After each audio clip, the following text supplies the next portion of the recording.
said that windmills are driving whales crazy. A lot of this is stuff that we've heard before, but this Gulf of Mexico thing, that's something new. He says it should be called the Gulf of America. Controversial Congresswoman from Georgia, Marjorie Taylor Greene, says she's going to file legislation to that effect.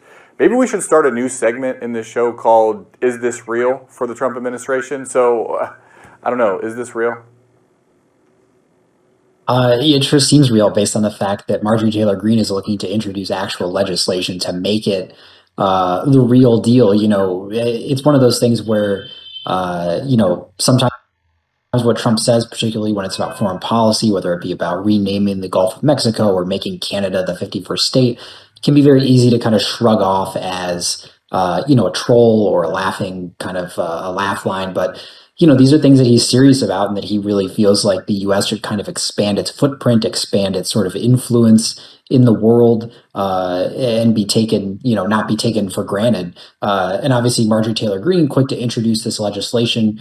A lot of Trump aides have been highlighting this clip of him talking about renaming the Gulf of Mexico. So clearly, this is something that Trump and his team feels like, even though it may be laughed off by some, it's something that they kind of want to send a message that he's not kidding around, and he actually thinks that America should be sort of expanding its footprint.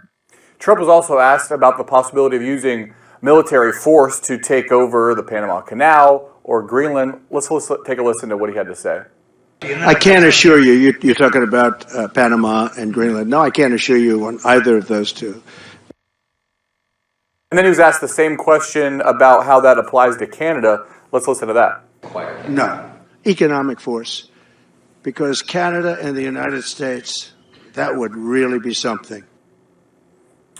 So, possible military action on the Panama Canal in Greenland, but economic force to take over Canada. Again, you said it just a second ago that there's some ambiguity here, or whether he's trolling, or if these are serious propositions, or if maybe it's somewhere in between, that he's trying to use this as a negotiating tactic. What's your take on what he said about Panama Canal, Greenland, and also Canada?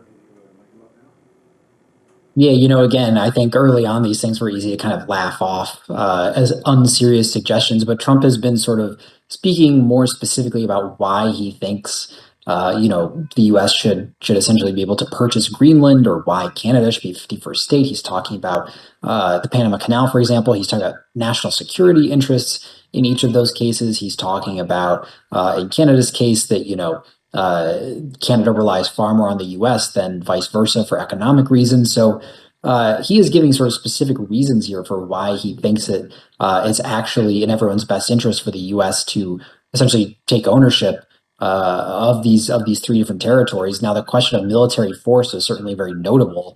I don't think that there's any expectation that it will come to that anytime soon. And there's no sort of hostilities really between, for example, the U.S. and Denmark, which controls Greenland right now, that would suggest military force would be necessary. But the fact that he's leaving the door open to that, I think, is very notable. That Trump, as you said, some of it is posturing, but he's clearly not just going to lay down and accept no for an answer when it comes to some of these what might be considered sort of far-fetched foreign policy